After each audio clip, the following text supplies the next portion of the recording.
Episode number 83.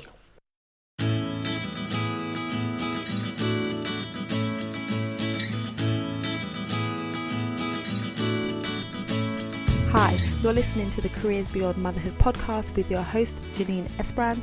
I'm here to help working mums like you to thrive in your careers and in motherhood. I share tips, strategies, and inspirational conversations with awesome women to help reduce the struggle in your juggle. Time for a say, Mummy.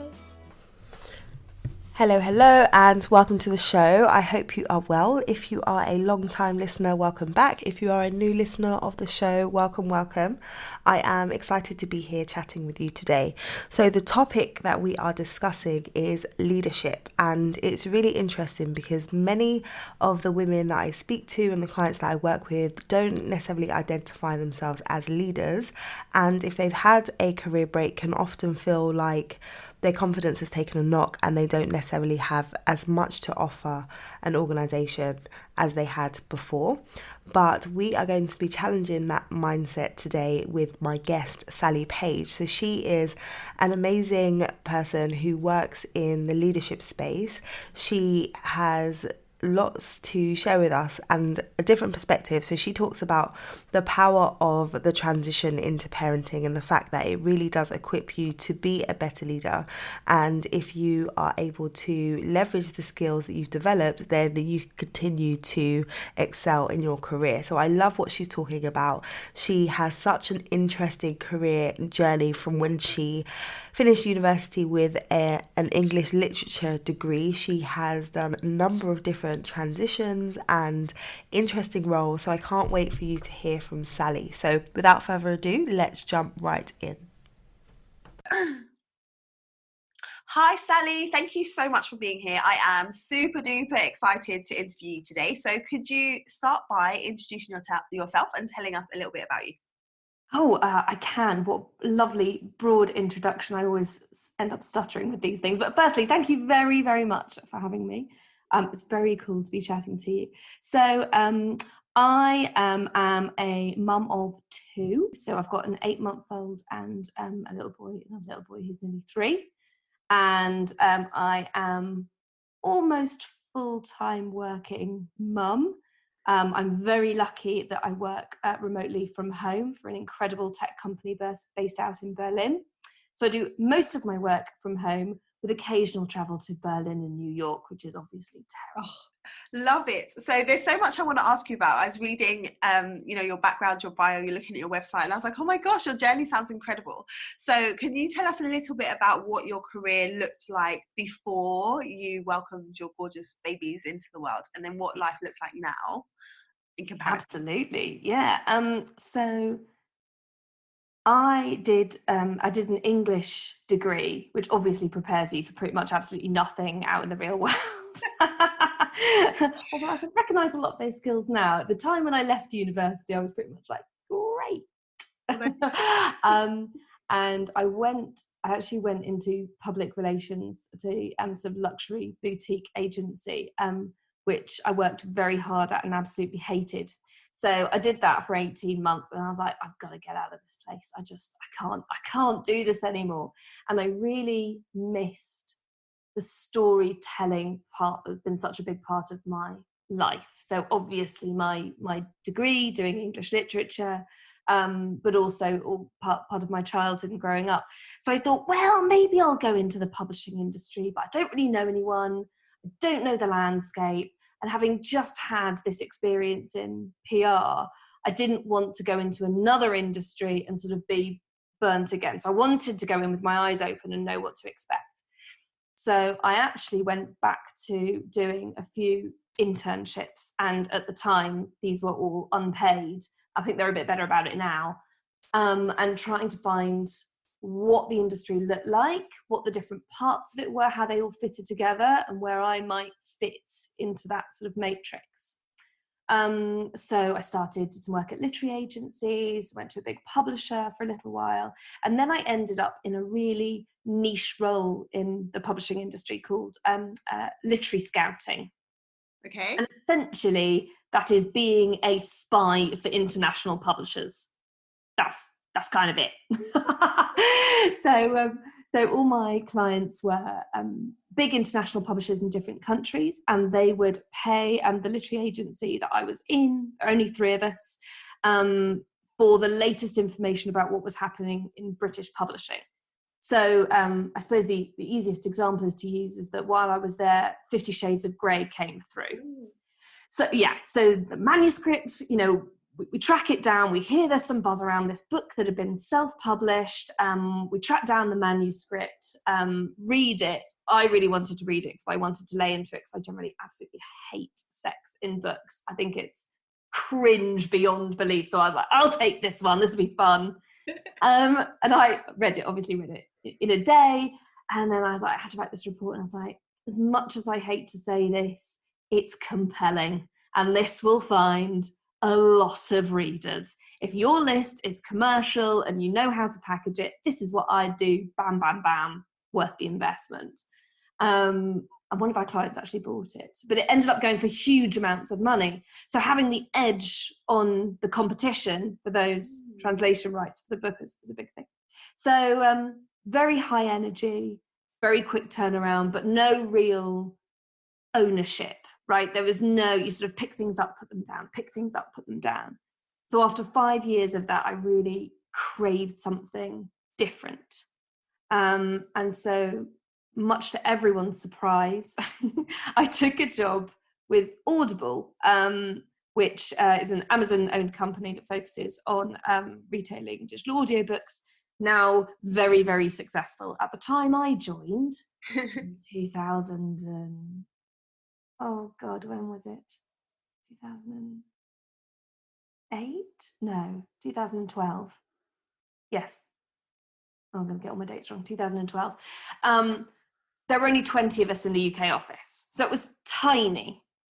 And everyone who I worked with in the publishing industry thought I was crazy. They thought that audio was really old-fashioned because it had been, and there wasn't any money in it, and it was very slow-paced. And they were like, why are you, who likes moving fast and wants to break things and change everything, going into audio? That doesn't make any sense.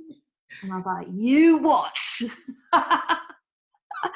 And so over the 6 years that I was there, my job was pretty much to be the bridge between the digital company, so the tech company, and the publishing industry, which is very conservative, quite scared of change, doesn't embrace it very much. And so I did that over the course of 6 years. At the beginning, no one would take my calls. So I drew on a lot of the relationships that I'd had for 5 years to get lunches with people who all told me I was crazy, and gradually started selling in the business, the vision, what we were doing, and building up those relationships. And by the time I left 6 years later, we were responsible for driving the digital revenue of the publishing houses. Amazing. So that was a journey and a half, and obviously the company had grown exponentially as well. So I learned a ton. While I was there, and it was there that I had my first boy, Max. So I went through my first sort of pregnancy at work and maternity leave, and returned to work afterwards, sort of with him there. I'm going to stop there. That was pre-kids. Yeah, fantastic. And then you went back and went back after having your son. Yeah. And then you moved on from there after there. I did. So it was a really interesting transition. So by the time I left to have Max, I was part of the senior management team, which, if you had told me when I was coming out of university that I would end up on a senior management team in an Amazon company, I would have laughed you out of the room. I really would.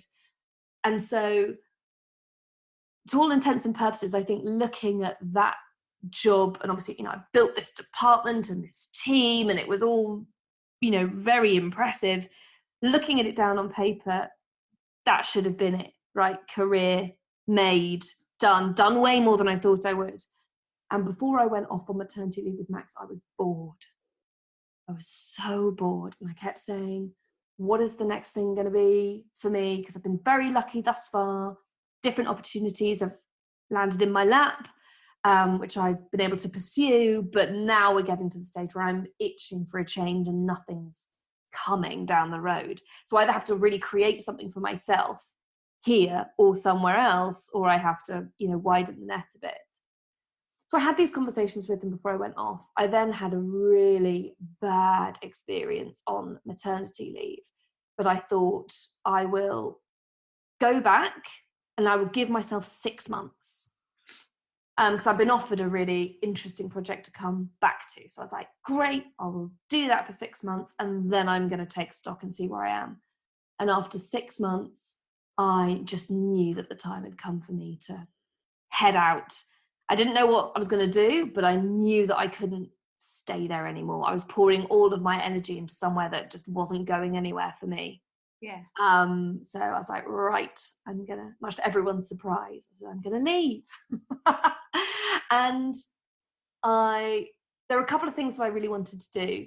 I wanted to delve deeper into coaching, because I've been very lucky to have 2 executive coaches when I was at Audible, and they really changed my mindset and were absolutely fantastic. And so I wanted to look into that. And I ended up studying for a coaching diploma, which was fantastic. And then I chatted to a friend of mine who's a wonderful mentor. She's, had a few businesses, and she's in her late 50s. We always go out for lunch, and I was like, what am I going to do? And she said, this is the way that I pitch you. She said, you're very playful and energetic, and yet if you look at your experience in the realms of commercial strategy and negotiation, it's hugely impressive. And you get very few people who combine that fun element with actually quite serious sort of chops. So she's like, that for me is your USP, and I think it allows you to speak to people that other people can't, because they're very much like, I am a leader and I know my stuff. And she's like, and you wear lots of animal print and neon, so it's very different. So I started looking at that, and I started looking at what leadership really means, because I felt like it was quite, the way that the media was portraying, it was quite a narrow view, quite stereotypical. And my experience of being a leader and actually working with lots of different leaders was completely different. So I wanted to really explore that, encourage other people to explore that with this sort of playful tone. And that's something that I still do a lot of work on today, and I'm very interested in doing. Then I had baby number 2, another boy. My lot in life to have boys. And 2 weeks after he was born, my old boss from Audible called me and was like, so I get the feeling you probably don't want to go and work for another company because you're doing your own thing and exploring this space. But I've just started working with Blinkist. They need someone with your skill set. I think you'll find them very, very exciting. Do you at least want to have the conversation? And I was like, well, look, I've just had a baby. But yeah, sure. And I think, the clarity that comes with having been through the sort of ups and downs of having the big career, then leaving the big career, and then working out what it is that you want, and then having another baby. It's lots of sort of peaks and troughs. And I think what that allowed me to do is to then take a step back and say very clearly, okay, this is interesting, but this is what I would need to make it work, and I want to be really upfront with you and say that straight off, because if that doesn't chime with what you want, let's not have the conversation and waste anyone's time. And they looked at it and they were like, yeah, that's absolutely doable. Seems actually really sensible. Great. Let's kick off and go through interviews and do the whole thing. So I joined Blinkist in September, and I've been working for them ever since and doing some of my own stuff on the side. Amazing. There's so many things that came up when you were speaking. I was like, oh my gosh, that's so good. Sorry. No, it's good, because I think that there was a couple of times where you said, you're in the role, and it seems fantastic from the outside, but then when you felt like it was time to move or something wasn't quite right, everyone thought you was crazy. Yes. And I think that oftentimes people get caught up with that, like, what should I do? And the shoulds come from the outside with what people are going to think, and that can sometimes stop people from moving on at a time where they know it's time. And so it's really interesting to hear you say that a few times, where, you know, when you went into Audible, everyone's like, what are you doing? And then when you're there and you're saying, okay, I'm going to leave, everyone's like, what are you doing? It's like, you can't always listen to everybody else, and sometimes you just know. And the other thing I thought was really interesting is when you were saying, you know, when you were actually first going into the publishing industry, that you didn't really want to just jump in, so you did internships to figure out like what it is, what the industry would be like. And I think a lot of people that I speak to and clients that I work with, they're like, oh, you know, I want to move from this industry, but I have no idea what I would do next. And then they feel stuck. And I'm like, okay, so you need to go and test it. Like, why not volunteer your time? And it's, to a lot of people, that's so foreign. It's like, yeah, you do work experience at school, but they wouldn't then think like later on in your career to go and do that again. And so it's so awesome to hear you say like how you were able to do that, and then that like kind of opened your eyes to what it would be like, and then you can go in and then you can build up your career in that and then move on as and when you need to. But you know, you've had that experience because you're willing to say, let me go and test it out, which is amazing. Yeah, it's really interesting hearing you mirror it back, because you don't often get that when you're talking about your own experiences. It's incredibly valuable. And I think that a lot of that is to do with, you know, I do a lot of negotiation for a living. And so part of that is working out the dynamics of the relationship that you're in and how you're feeling and how they're feeling, and building bridges between the two.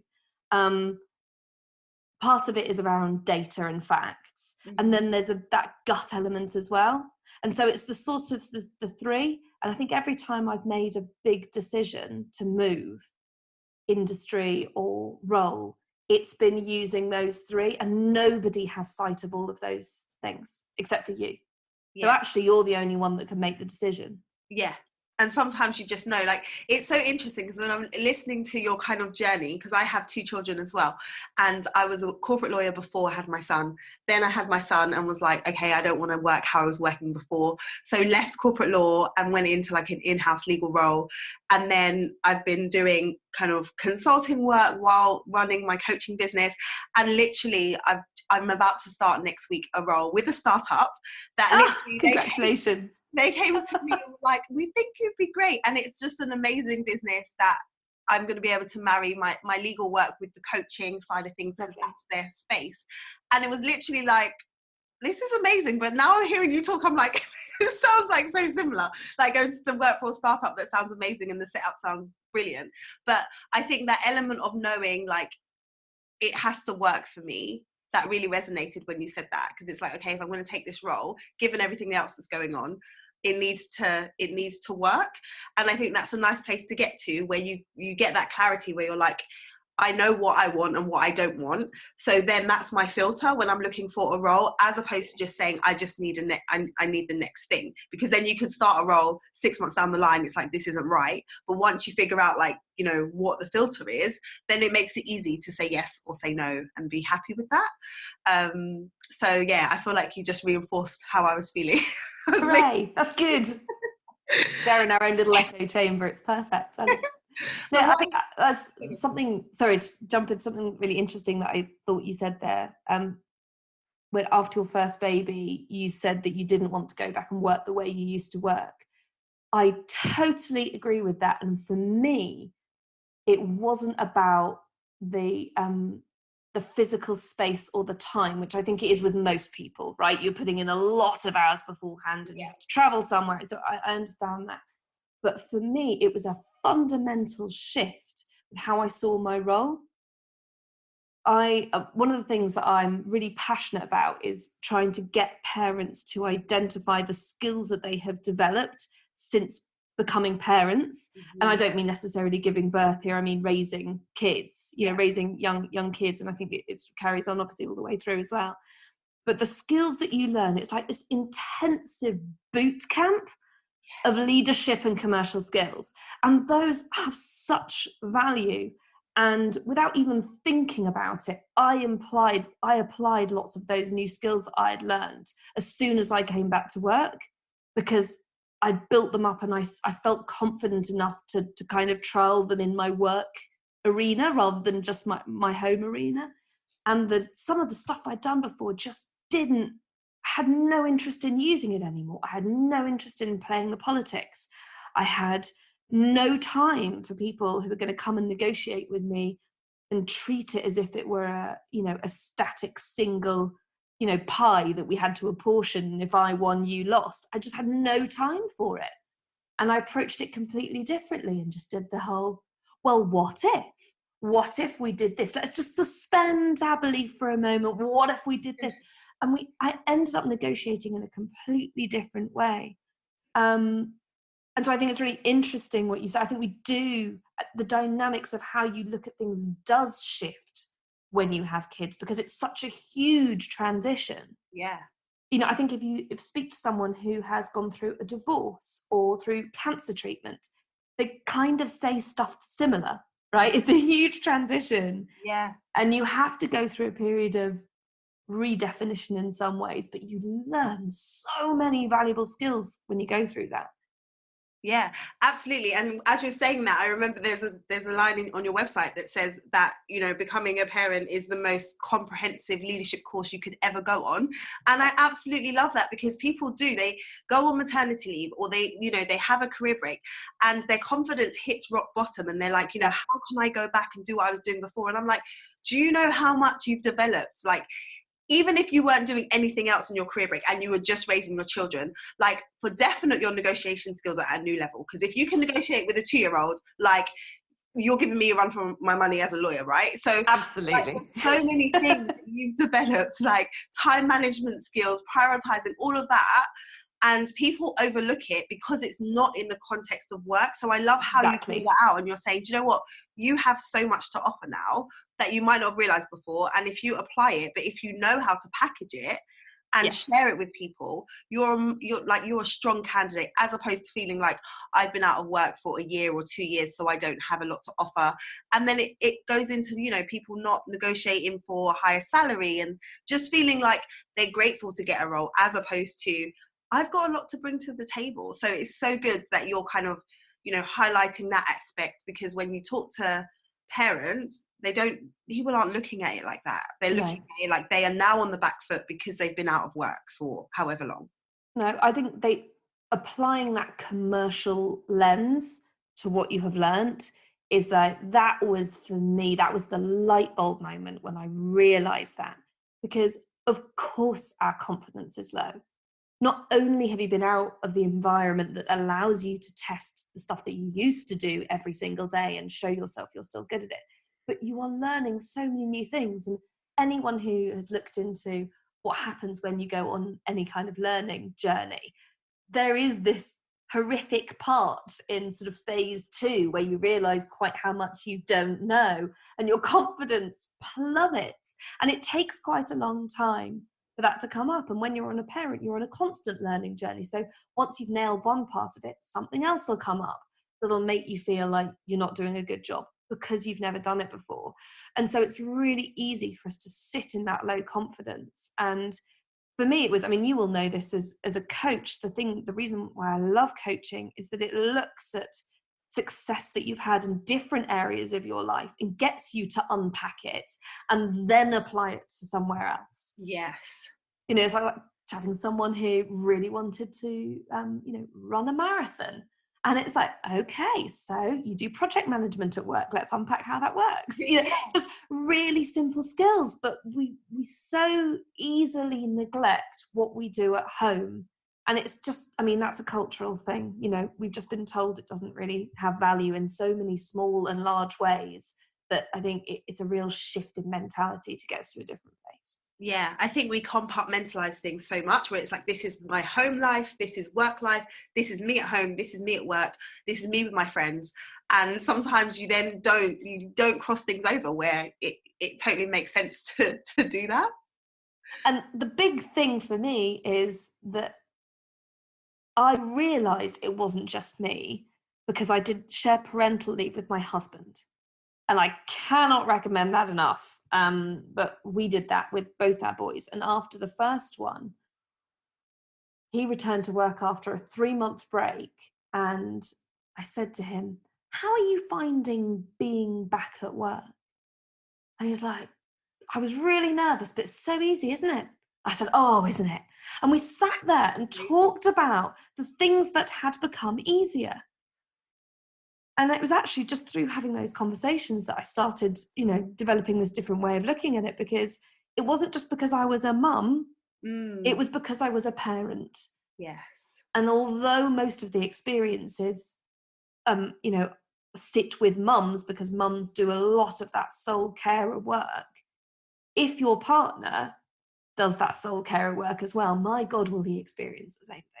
Yeah, that is so powerful, because you grow so much. Like, even if you think about you as a parent to one child, and then when you become a parent to two, you look back and you're like, what were we complaining about? Like, one was so easy because you've grown so much as a person, and your skills, your toolbox has grown so much that you're like, actually, yeah, I can do that. So then when you go back into the workplace, you're like, what, that wasn't hard. Like, now I've got all of these skills that I can apply, which is just so amazing. And I love that you did that shared parental leave, because not enough people are taking it up. Like, the percentage of men who are doing it is just so low in this country still. But there's so much value in it. But I've never heard anyone talk about that element. So that's really cool. So cool. This is so good. I could talk to you all day. So if people want to hear more about kind of the leadership work that you're doing, and if they want to kind of follow you and find you, because all that you're talking about is just amazing, where would be the best place for them to find you? So a couple of places. So as I said, I do a lot of work with Blinkist, who are a very cool startup based in Berlin. I would strongly suggest following them on LinkedIn and social media, because the team are very, very good at it. But also you'll see some of the stuff that I've done around how this focus on leadership and parenting skills and commercial mindset can really be applied within a business. Yeah. Because I've done lunch and learn sessions with them, and I've written some articles for the magazine. So that's a really good place to look at how it can apply within a company. For individuals and for other businesses who are kind of looking at this a little bit more deeply, my website is bravevperfect.com. And if you go on there, you'll see I talk about the different sort of workshops that I do, and my approach to it, which is very playful. I think that people should have fun while they're learning this stuff. And as much as I would love to say that it's rocket science and incredibly difficult, I think that there are some really easy tools that you can use and approaches that you can take to make leadership and commercial mindset and negotiation a lot more accessible and a lot less scary. Yeah. Oh, I love that. So I'm going to put the links to all of that in the show notes so people can check it out. I love the fact that you're drawing on your unique selling point, and the fact that you blend everything so well and make it accessible.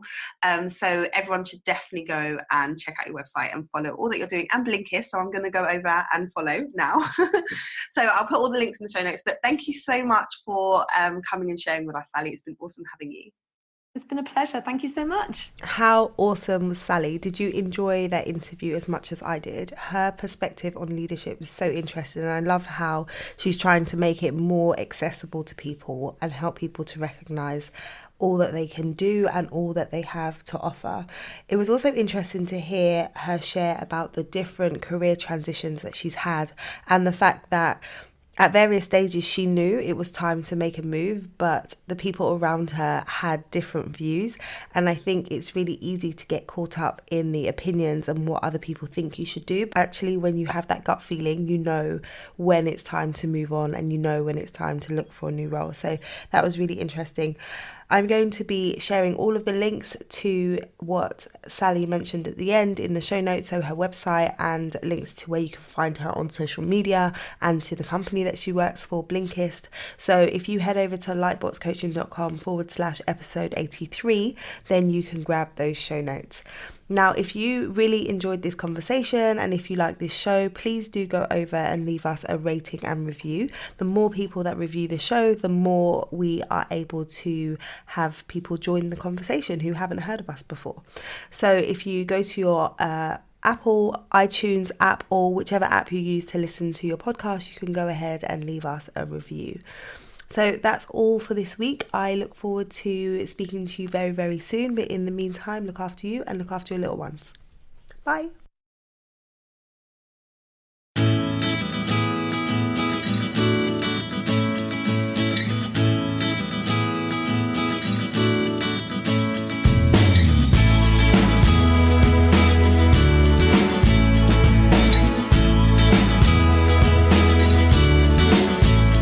This podcast features music from Ben Sound.